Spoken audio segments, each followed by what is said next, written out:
Cae la tarde y en un rincón de la ciudad, en un pequeño jardín, alguien cuenta una historia, reflexiona en voz baja o conversa, paseándose bajo los árboles.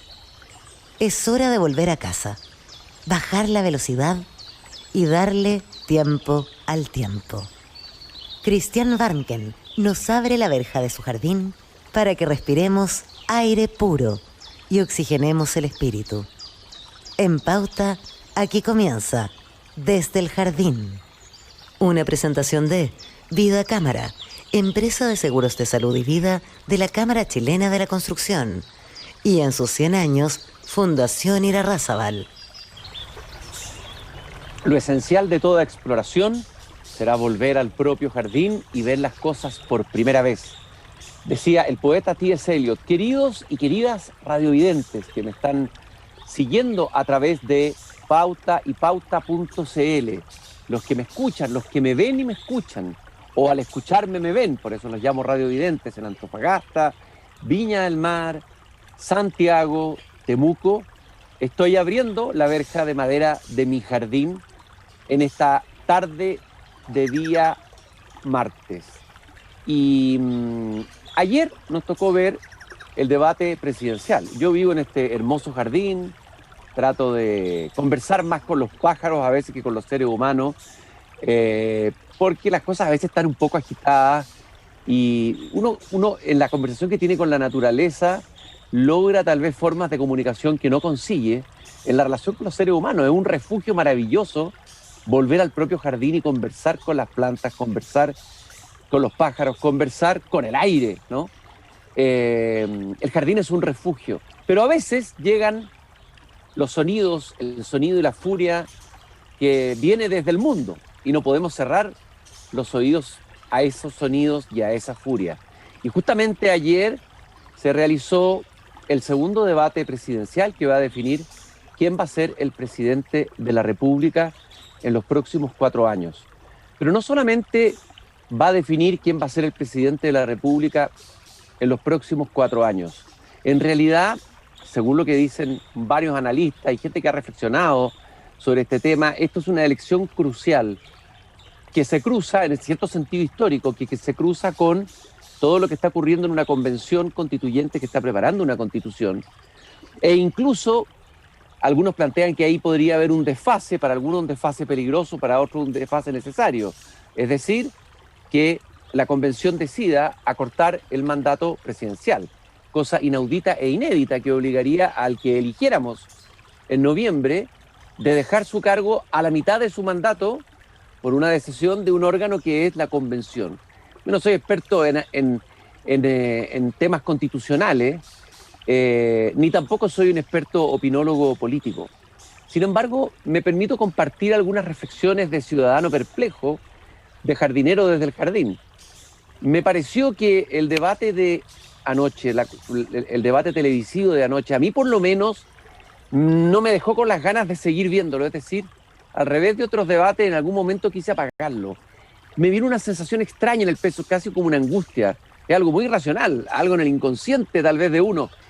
Y estaba viéndolo con un hijo y mi hijo quería verlo. Extrañamente, las nuevas generaciones son las que a veces no quieren saber nada de política, no les interesa cuando uno los invita. Pero yo quise apagarlo, necesité apagarlo. Hubo un momento del debate que sentí que estaba envenenado, intoxicado, y que lo peor de todo es que, y aquí voy a ser bien radical en mi juicio, a lo mejor, ¿verdad?, de cuidar mis palabras, es que tuve la sensación de que no hay un liderazgo potente, un liderazgo fiable, un liderazgo que pueda ofrecer gobernabilidad, que tenga un espesor y que pueda ofrecer para el futuro, los próximos años, que son extremadamente complejos. Solo escuché vaguedades, esa es la verdad.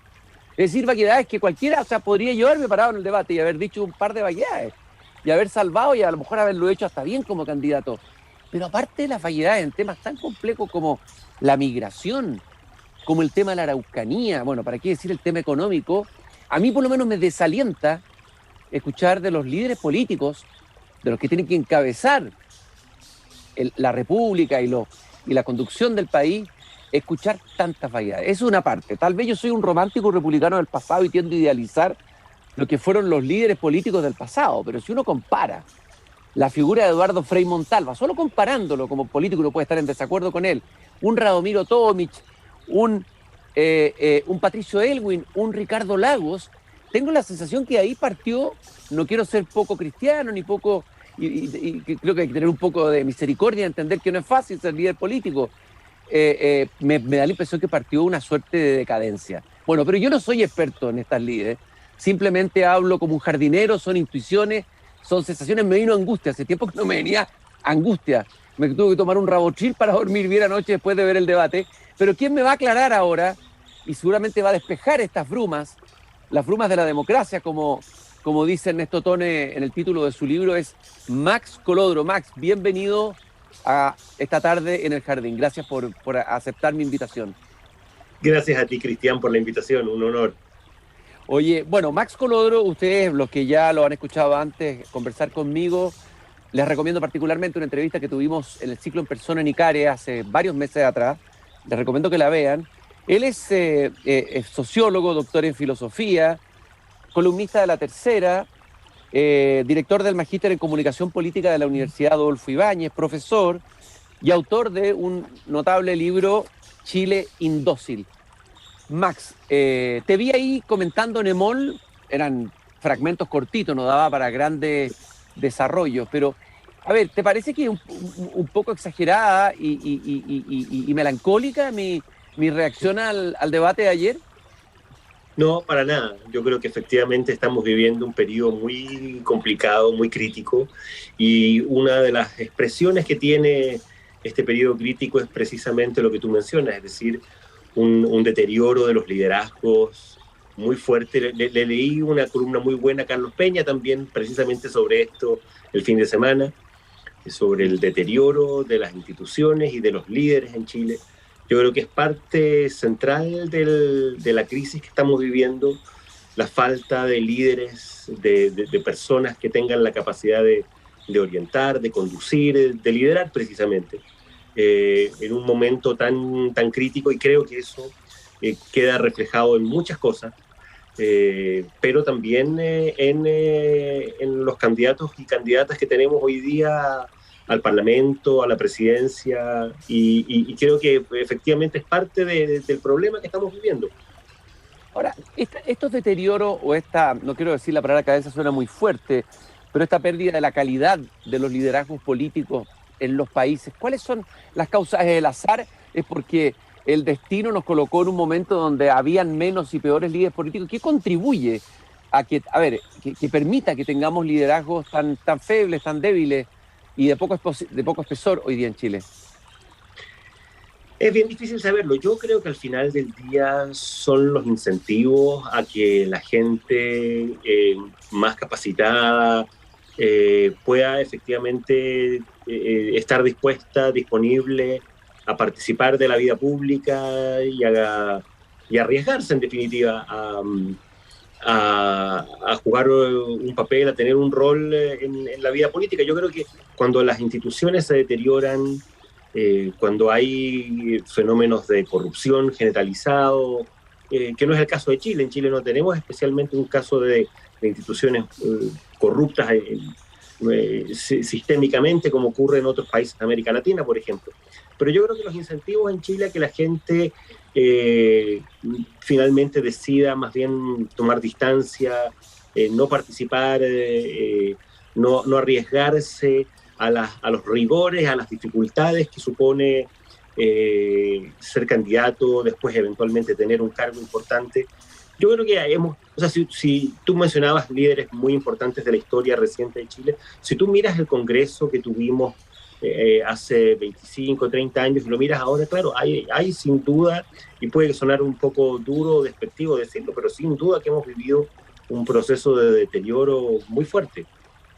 Oye, Max, hay quienes comentaban de que fue el formato el que produjo esta sensación que le vino mucho, digamos, de desagrado, de molestia, de que era un formato que no permitía que se explayara y apareciera todo lo mejor de cada candidato. No sé, yo solo ponía en discusión, ¿es simplemente el formato o realmente hay un problema más de fondo? Yo creo que hay un problema sin duda más de fondo. Uno podrá gustarlo o no gustarle el formato, pero claramente aquí hay un problema que tiene que ver con la calidad de los liderazgos, la capacidad de explicar, de desarrollar ideas. Efectivamente es bien, bien complicado, bien triste. A mí también me pasa que veo el escenario presidencial en un momento además en que Chile está resolviendo cosas tan importantes. Estamos en una coyuntura efectivamente muy, muy crítica, donde están en juego cosas muy, muy importantes del futuro. Y tenemos liderazgos que la verdad a un sector importante de la población no lo convocan. O sea, si tú piensas las encuestas que estamos mirando toda la semana, a los líderes que les está yendo relativamente bien, a los candidatos que tienen, los que tienen más respaldo en las encuestas, no pasan del 20 a 25% de apoyo. O sea, es una cosa que es inédita en la historia de Chile, tener liderazgos tan débiles, con niveles tan altos todavía de gente indecisa, de gente que no toma posición. Yo creo que efectivamente estamos pasando por un momento muy crítico y no creo que la crisis institucional, política y de liderazgo que estamos viviendo tenga que ver con el formato de un debate, en definitiva. Ahora, Max, finalmente, ¿qué es lo que es un debate? ¿Es o es una pelea de box o es una especie de gran teatro? Prefiero pensar en un teatro que en una pelea de box, aunque hay que pegarle a veces a un adversario. ¿Qué son los elementos más importantes que se juegan en un debate televisivo político? En un debate político, digamos, que tiene tanta relevancia y cada vez más relevancia parece en la decisión del votante, según lo que se ha dicho, no sé si será tan así. ¿Qué es lo que hay que considerar en un debate para poder concluir?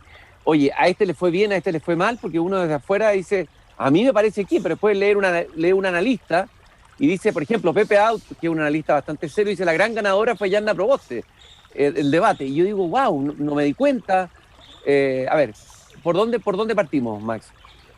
A mí me pasa un poco lo mismo que a ti. Yo también hoy día miraba los análisis de muchos expertos y también con la sensación de decir, bueno, yo en estricto rigor, la verdad, no vi ganador a nadie ayer. O sea, no sé si alguien podría salir ganador de un debate que en estricto rigor tuvo muy poco de ideas, de discusión sobre cuestiones de fondo, sobre proyectos de país, sobre políticas públicas, en definitiva, cómo abordar los problemas que el país está enfrentando. Tuvimos, yo creo que algunos chispazos en el tema de la discusión, por ejemplo, sobre la inmigración, sobre lo que está pasando en el norte, pero la verdad es que en general fueron más bien un conjunto de lugares comunes, de consignas, de ideas muy generales, que no aterrizan finalmente en los problemas y en cómo abordar las dificultades. A mí me pasa un poco lo mismo. Yo no vi ganador a nadie el día de ayer. No sé si en términos más técnicos, Jasna Proboste efectivamente lo miraba también en la portada de la segunda, que también destacó esta idea de que Jasna Proboste de alguna manera como que se reinstaló en la carrera por llegar a la segunda vuelta eventualmente. A lo mejor logró mover y concitar el entusiasmo, el respaldo en algunos sectores más moderados, más de centro, que están mirando con desconfianza o con distancia a los candidatos que están más hacia los extremos. A lo mejor es una manera de entenderlo, pero yo coincido contigo en que el tema de fondo es que aquí estamos ante una escasez, ante una falta, ante una precariedad en el caso de los líderes, que es realmente, como dices tú, como para terminar, o sea, bien deprimido cuando uno mira un país que está viviendo problemas tan sustantivos, una crisis institucional, una crisis social, económica, vienen tiempos muy difíciles para Chile y la verdad creo que los liderazgos, ninguno está a la altura de la envergadura de los desafíos y de las dificultades. Max, le leía, me parece que una entrevista a Pablo Ortúzar en La Tercera, en la que decía que curiosamente todo indica, al parecer ahora, puede que esto cambie, porque es bastante líquido al parecer, podríamos terminar una primera vuelta entre Boric y Kast, es decir, dice él, entre los dos, de alguna manera, perdedores del plebiscito del 80, es decir, por un lado, una izquierda que hubiera preferido una salida insurreccional, tú mismo lo cuentas en tu libro, y es una izquierda que de alguna manera así autoflagelante, que sintió adentro no haber podido sacar con una movilización al dictador, ¿no? Eso le dolió, es como una herida casi una herida psicoanalítica, permanente. Permanente dentro del alma de una parte de la izquierda. Esa estaría representada. Y la izquierda y la derecha que perdió el plebiscito, que era la derecha del sí. ¿Qué te parece a ti esa posibilidad? Yo creo que hay algo de eso. Yo estoy de acuerdo con el diagnóstico de Pablo Ortúzar. Yo tengo la sensación de que uno de los problemas más serios que está viviendo la sociedad chilena, más que, en definitiva, el cómo abordar problemas concretos, que entiendo que hay problemas gravísimos en la sociedad chilena, problemas económicos, como te decía, sociales, políticos, muy graves, pero yo tiendo al final a pensar que el problema más de fondo, el problema más sustantivo que estamos viviendo en Chile es que se nos cayeron los puentes en la sociedad chilena, se nos cayeron los vínculos entre unos y otros. Aquí yo no tengo la sensación, cuando veo debates como el de ayer o cuando veo discusiones políticas en el Congreso, por ejemplo, tengo la sensación de que al final el objetivo de unos y otros no es salir adelante y resolver los problemas del país, sino derrotar al adversario. Y creo que y negarle, un poco como decía Humberto Maturana, negarle al otro su legitimidad. El problema de la legitimidad del otro es lo que aquí yo siento que está profundamente dañado, la capacidad de reconocer en el otro a un adversario, es decir, a un otro legítimo con el cual puedo tener diferencias de opinión, diferencias de ideas, de ideologías, pero que sigue siendo parte de un mismo proyecto, de una misma sociedad, de un mismo futuro. Yo tengo la sensación de que al final del día eso es lo que siento que más nos está complicando, y veo que ahí es donde está la principal amenaza a la sociedad chilena en el presente. Es decir, no hay se han destruido los vínculos. Claro, se destruyeron los puentes, digamos, ¿no? Exactamente. Y la pregunta es, ¿eso finalmente atenta contra cualquiera que gane? Es decir, digamos, desde el punto de vista político, pensar que la izquierda gobernando sola va a poder sacar adelante muchas medidas que se van a tener que tomar y reformas que se van a hacer sin lograr acuerdos, me parece que es delirante apostar, no sé, a gobiernos de minoría. Es decir, tanto uno como lo otro. Yo imagino un gobierno de Castro, un gobierno de Sichel, no sé, minoritario, sin lograr acuerdo, lo veo absolutamente imposible. Es decir, quien no valora y no trabaja por esos acuerdos está disparándose en los pies en el futuro, ¿no? Yo estoy de acuerdo, y creo que el problema final es que tú tienes que ser capaz de construir un proyecto político donde tus adversarios también tengan un espacio, en definitiva, donde tus adversarios sean parte también de la sociedad y de una mirada común de país. Y yo creo que ese es el problema que hoy día estamos teniendo. No somos capaces de ningún lado de construir una visión de país, de sociedad, de futuro, como te decía, donde los que no piensan como yo, los que no piensan como nosotros, estén también integrados y sean parte. Se destruyó en este país. Lo que desapareció, en definitiva, es el nosotros.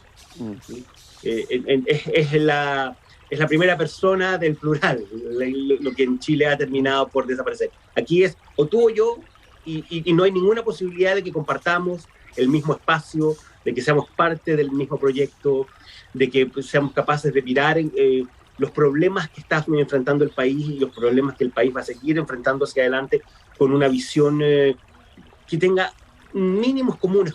Suena un poco a estas alturas cliché hablar de mínimos comunes, pero yo creo que efectivamente ese es un problema. No tenemos hoy día en Chile mínimos comunes. Por ahí apareció una conversación entre Pepe Mujica y Gabriel Boric. El liderazgo de Mujica es interesante porque un tipo que viene desde la guerrilla, nadie puede negar que es de izquierda pura, genética, digamos, gen de izquierda. Sin embargo, siempre hay algo prudente y hay algo de sabiduría, casi de que tiene los pies muy bien en la tierra, Mujica, quizás porque es un hombre que vive en el campo, no sé si será por eso, trabaja la tierra todos los días, o así aparece, no sé si lo vende, será así o no. Por ejemplo, le dijo a Boric, oye, hay que ir cuidado, hay que ir pasito a pasito para hacer los cambios, para no desbarrancarnos, porque esa frase así, ¿no? Es decir, es tal vez una izquierda que recoge las experiencias traumáticas de la historia, los traumas, los duelos, que aprende de las derrotas ¿Qué te parece esta izquierda que hay hoy en Chile, encarnada fundamentalmente por el Frente Amplio, si la comparamos con ese posible liderazgo de izquierda de Mujica?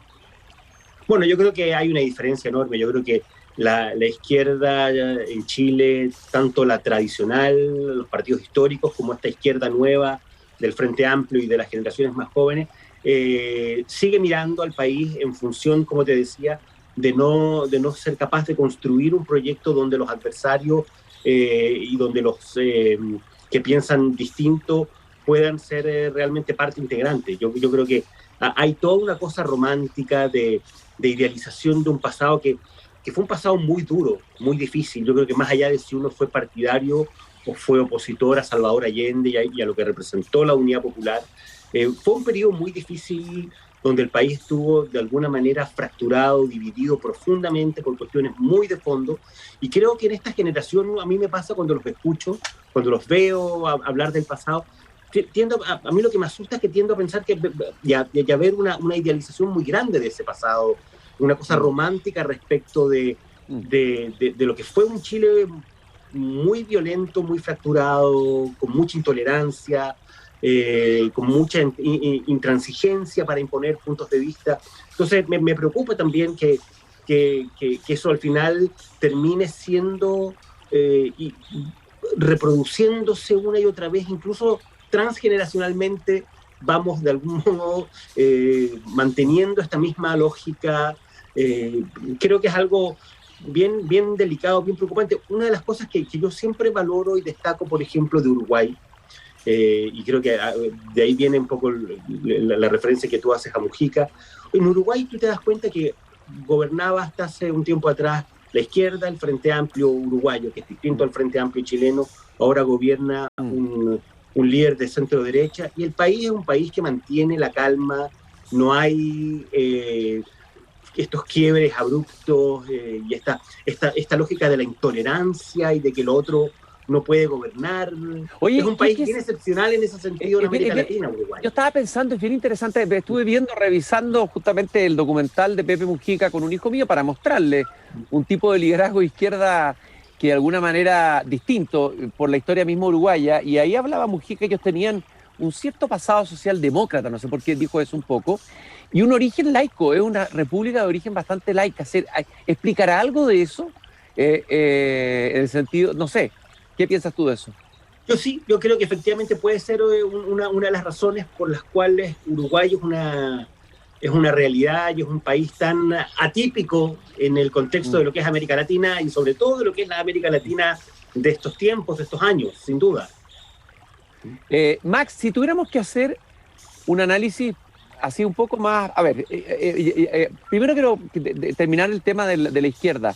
Patricio Navia, desde una mirada más de derecha como analista, escribió que hay que prepararse para el triunfo del Frente Amplio, que parece ser a esta altura inevitable, y que hay que prepararse en el fondo para hacer como descenso, así lo entendí yo, y que el país va a tener que reconstruirse en algún momento una vez que haya vivido la experiencia completa y se dé el gusto de la experimentación con el proyecto de la izquierda nueva o la izquierda frente amplista. ¿Qué piensas tú de eso? A mí me pasa un poco lo mismo. Yo también tengo la sensación a veces de que Chile está embarcado ya en un proyecto y en una lógica más que en un proyecto, en una lógica política que es la lógica que se impuso a partir del estallido social en Chile y que de alguna manera un eventual triunfo de Gabriel Boric, que efectivamente se ve muy probable hoy día, es la consecuencia lógica, consistente con lo que ha sido el país de estos últimos 2 años. Si tú lo piensas bien, el Chile de Gabriel Boric, si es que gana Gabriel Boric, no va a empezar en marzo. El Chile de Gabriel Boric y del Frente Amplio y del PC empezó hace 2 años, que tiene que ver con esta lógica insurreccional, destituyente, de echar abajo a la Constitución, de una crítica muy sustantiva al modelo neoliberal, a lo que el país ha construido durante estos 30 años, al orden público, al rol de las instituciones en la sociedad chilena. Yo creo que ese Chile, que de algún modo podría terminar expresándose en un eventual triunfo y en un eventual gobierno de Gabriel Boric, si es que eso termina ocurriendo, va a ser, a mi juicio, muy consistente con el país que hemos vivido en estos últimos 2 años. Y a mí también me pasa que a veces digo, bueno, a lo mejor este país tiene que darse el gusto. Ya, ¿para qué seguimos tratando de evitar que el país se dé este gustito? Que puede ser un gusto muy caro, pero si el país quiere, sí, claro, si el país quiere efectivamente darse este gusto, ¿hasta cuándo vamos a seguir impidiéndoselo? Quiere terminar con el modelo, quiere probar un modelo distinto, no le gustan estos 30 años, tiene una visión muy crítica de lo que el país construyó desde el año 90 en adelante. Ya, apostemos veamos cómo nos va con esta otra apuesta distinta, tan radicalmente distinta. A lo mejor no termina ni siquiera siendo tan radicalmente distinta, no lo sabemos, pero ya, un amigo me decía el otro día, esto es como el infierno de Dante, o sea, ¿para qué vamos a pasar por el purgatorio y vamos a intentar claro. que no sé, que ya es la proboste, a ver si logramos, ya que si el país quiere darse el gusto de saltar al infierno de Dante, que se pegue el salto y veamos cómo nos va. En el fondo, me pasa un poco eso. Hacer lo que se llama la catábasis, el descenso, ¿no? Hacer finalmente el descenso. Y bueno, es un duelo, está muriendo el Chile de la transición. Se supone que están haciendo un Chile nuevo que no sabemos todavía cuál va a ser. Ahora, ¿y qué pasa con la derecha? La derecha en Chile, digamos. Ya hicimos un análisis de la izquierda. Y a la luz del debate de ayer, ¿qué va a ocurrir con la derecha? Está muy maltrecha, no tiene ninguna posibilidad. Hay un votante de derecha que no va a ir a votar, o que sí. ¿Cómo lo ves tú eso? Yo creo que la derecha está muy maltrecha. Yo creo que la derecha está viviendo probablemente su peor periodo desde el año 65, 66, cuando finalmente tuvo que optar por Frei Montalva para impedir el triunfo de Salvador Allende, y eso terminó por desplomar a los partidos tradicionales, los partidos históricos de la derecha chilena. Yo creo que estamos viviendo un periodo en ese sentido parecido. Yo creo que si tú me preguntas, yo creo que la gran derrota de la derecha chilena es más cultural que política. Es una derrota que tiene que ver con su manera de ver el mundo, con su idiosincrasia, con sus valores. Es una derrota muy profunda, y yo creo que eso se está expresando sin duda en este momento crítico desde el punto de vista político. Ahora, yo creo que el gran drama de la derecha chilena en particular, porque yo distingo a la derecha chilena de otras derechas. Creo que en Europa hay una derecha distinta a la derecha latinoamericana, pero yo creo que el gran drama de la derecha chilena en particular es que es una derecha que no ha sido capaz de concebir a la sociedad en movimiento, a la sociedad en términos de transformaciones importantes. Tiene una mirada muy estática de la sociedad, y al final solo concibe los cambios en función de lo que son los resultados del desarrollo económico y del crecimiento económico. Los únicos cambios que logra entender son aquellos que derivan del crecimiento económico. No es capaz de entender otro tipo de cambios. Oye, y finalmente la centroizquierda la dejé para el final, pero lo que queda de ella, digamos, los restos del día, para usar el nombre de la novela de Ishiguro, lo que queda del día, a ver, ¿qué pasa con esa centroizquierda? ¿Y qué posibilidad tiene? ¿Tiene algún futuro triunfando hipotéticamente el Frente Amplio, o ya desaparece y será subsumida por este Frente Amplio chileno? Yo creo que hoy día no tiene ningún futuro. Yo creo que esa es una izquierda que ya desapareció desde el punto de vista de su visión de la sociedad, de lo que ofreció, de lo que hizo. Yo creo que es una izquierda tremendamente acomplejada, inhibida, cohibida, que hoy día lo que busca finalmente es sumarse como sea a esta nueva izquierda y a estas nuevas generaciones, que lo que buscan es de algún modo es esta transformación del modelo, esta lógica más refundacional. Yo creo que a la centroizquierda chilena ya no le queda nada salvo aspirar a que esta izquierda refundacional, si es que llega al gobierno, le tire algún huesito con carne para poder no quedarse completamente debajo de la mesa. Pero es como el papá, que el hijo no quiere que llegue a la fiesta porque está celebrando con los amigos, y el papá quiere entrar a la fiesta, es un poco así, ¿no? Sí, sin duda. Yo creo que eso es un poco lo que está pasando, y a mí me pasó, por ejemplo, que anoche cuando veía a Jasna Proboste, la veía más bien con ganas de que ganara Gabriel Boric las elecciones a ganar ella misma las elecciones. O sea, ella buscando seducir, buscando acercarse. Es como que finalmente no logran mostrar que son algo propio, que tienen una identidad distinta, que son orgullosos y conscientes de que las diferencias que ellos representan son importantes para el país. Es una cosa bien triste y bien lamentable al final. Marco Enrique Ominami, se vio un Marco Enrique Ominami más sereno, más tranquilo, quizás por las heridas, las cicatrices que arrastra. ¿Cómo lo evaluaste tú? Aunque pareciera que no tiene... Sí, Marcos tiene una retórica bien atractiva, se maneja muy bien comunicacionalmente, yo creo que esa es su gran fortaleza. Es muy atractivo desde el punto de vista comunicacional, a pesar de que también nos sale de las ideas generales, sí, de los lugares comunes y incluso de las consignas, pero yo creo que Marcos Enríquez tiene, a diferencia del resto de los candidatos que vimos anoche, tiene un atractivo personal que el resto no tiene. Sebastián Sichel, se ha hablado del desfonde, y prácticamente Alejandro Guillén le escuché decir ya prácticamente Sichel ya está fuera de esta carrera. ¿Cuál es tu evaluación? ¿Tiene alguna Yo creo que la tiene muy difícil.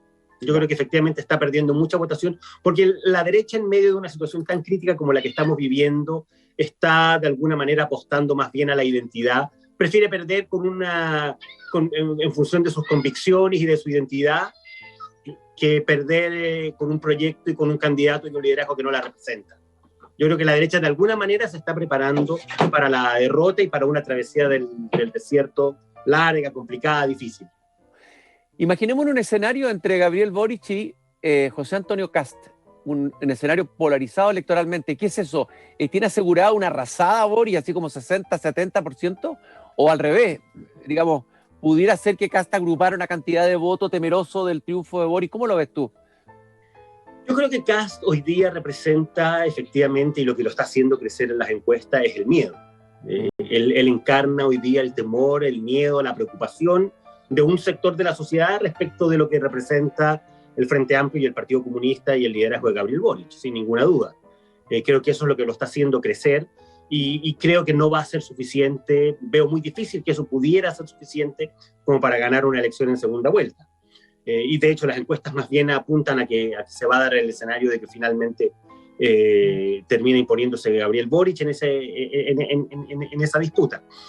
Yo creo que la derecha va a tener que vivir un periodo crítico y va a tener que ser muy consciente de lo que se ha perdido, de lo que perdió, de las batallas que no fue capaz de dar adecuadamente, y de que la única posibilidad que va a tener de volver a construir o de representar a una mayoría de la sociedad chilena es representando un proyecto de cambios para el país y no un proyecto de inmovilismo, por decirlo de alguna manera. Es decir, que sea capaz de presentar un proyecto de cambio alternativo al proyecto de cambio a la izquierda, digamos, en el fondo. Exactamente. Si la derecha no es capaz de mostrar un Chile que es capaz de insertarse en el mundo que viene en los próximos 15, 20, 30, 40 años, va a seguir de alguna manera víctimas de la nostalgia y echando de menos un país que ya no existe.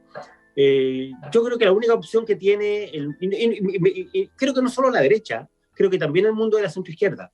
Creo que el mundo de la centroizquierda, si no es capaz de presentar un proyecto propio para poder reinsertarse en el mundo actual, entendiendo el mundo actual como es y no como nos gustaría que fuera, uno puede hacer muchas cosas para cambiar, cosas importantes, pero la verdad es que hay un mundo hoy día cada vez más interdependiente, globalizado, donde la influencia de los estados, de los países, de los pueblos es cada vez menor y no mayor. Entonces, mientras eso no se reconozca y no se entienda, yo creo que va a ser bien difícil que esos mundos, el mundo de la derecha, el mundo de la centroizquierda, que hoy día se ve tan debilitado, tengan un espacio, al menos en el corto plazo. Max, yo te quiero agradecer este paseo en esta tarde. Estamos un poco pasados, son las 8:34 de la tarde. Gracias por haber venido a conversar con en Mi Jardín. Y siempre es un gusto analizar la realidad política y sobre todo cuando dos melancólicos o escépticos se juntan, yo creo que se apoyan un poquito más. Es más soportable todo lo que está ocurriendo. Sin duda, este es un jardín, por lo que veo, tu jardín es un jardín de libros. Me parece maravilloso. Sí. Es un jardín como la biblioteca de Babel. Exactamente, ahí está. Aunque está cerquita, aquí a la vuelta tengo mi pequeño jardín ahí al lado de la biblioteca. Muchas gracias, Max. Te mando un abrazo. Gracias a ti, Cristian. Un abrazo. Mucha suerte. Gracias por acompañarnos. Y nosotros nos encontramos mañana nuevamente a las 8 en pauta.cl y Spotify cuando vuelva a abrir la verja de mi jardín. Y no se olviden de la frase del Cándido de Voltaire, que siempre les digo al final del programa: hay que cultivar el propio jardín. Hasta mañana.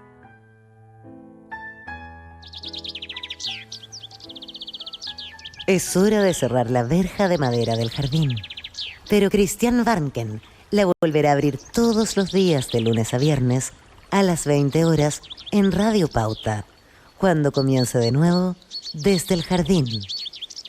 Una presentación de Vida Cámara, empresa de seguros de salud y vida de la Cámara Chilena de la Construcción, y en sus 100 años, Fundación Irarrázaval.